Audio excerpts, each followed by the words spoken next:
Power star Pawan Singh अब भाई साहब यो हनी सिंह ये दोनों जने के साथ में एगो बहुत ही बड़े गाने का प्लानिंग बन गई बा।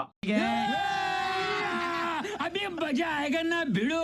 हाँ, जैसा कि आप लोग जानत हो कि एकरे पहले अभी 2 से 3 दिन के अंदर में हनी सिंह के एगो गाना आई बा। भाई साहब गाना के तुम का बताइए, इतना धुआंधार जबरदस्त गाना बा जेमन एगो बहुत ही छोटा कलाकार के हनी सिंह मौका दिले बने, जेकर नाम बा रागनी विश्वकर्मा।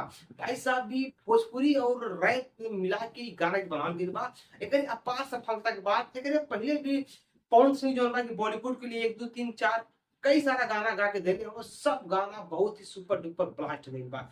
लेकिन अभी की कहानी की बात कि हनी सिंह और पवन सिंह के बहुत जल्द एगो गाना आवे वाला बा। फिलहाल में एकरे पहले भी ये दोनों ने गाना आवे वाला रहा है, लेकिन कुछ हनी सिंह के टाइम ना रहा, कुछ व्यस्तता की वजह से गाना ना बोले, सिर्फ पावर स्टार पवन सिंह के ही आल है। लेकिन फिर से एक बार फिर से न्यूज सामने आ रहा बा और हनी सिंह खुद ये मना के इंटरव्यू में बोल रहे बाटे कि भोजपुरी के साथ में मेरा बहुत सारा प्रोजेक्ट आने वाला है, जितने भी बड़े बड़े सुपरस्टार के साथ में कुल मिल के कई सारा गाना आने वाला है। भाई साहब आप लोग के ये समझ में आए कि अब पावर स्टार पवन सिंह मतलब कि एगो लकीर खींचत हो ना, लकीर ना बा।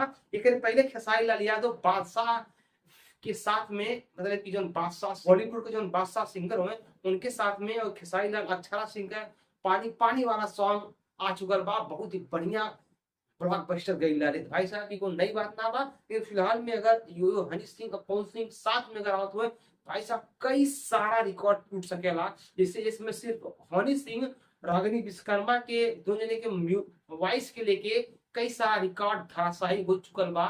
2 दिन में 30 मिलियन व्यूज क्रॉस करके नंबर 1 पे वर्ल्ड वाइड ट्रेंड में लग रहा बा। फिलहाल में वो हनी सिंह के लेके कंफ्यूजन भी आ गई बा कि रागिनी विश्वकर्मा के क्रेडिट खा गए हुए, लेकिन ऐसा कोनो बात ना बा। हम जाके चेक किए सब कुछ बेस्ट बा, रागिनी विश्वकर्मा के सपोर्ट करते हुए हनी सिंह। फिलहाल में आप लोग के केकर चाहत बा कि पवन सिंह का और हनी सिंह का बहुत जल्दी गाना आ जाए, नीचे कमेंट करा। अगर आप लोग हमारे YouTube चैनल पर नया हुआ, चैनल को सब्सक्राइब करा, वीडियो को लाइक करा। हमने अगले वीडियो में, तब तक नमस्कार, बाय, प्रणाम, हर हर महादेव, जय श्री राम।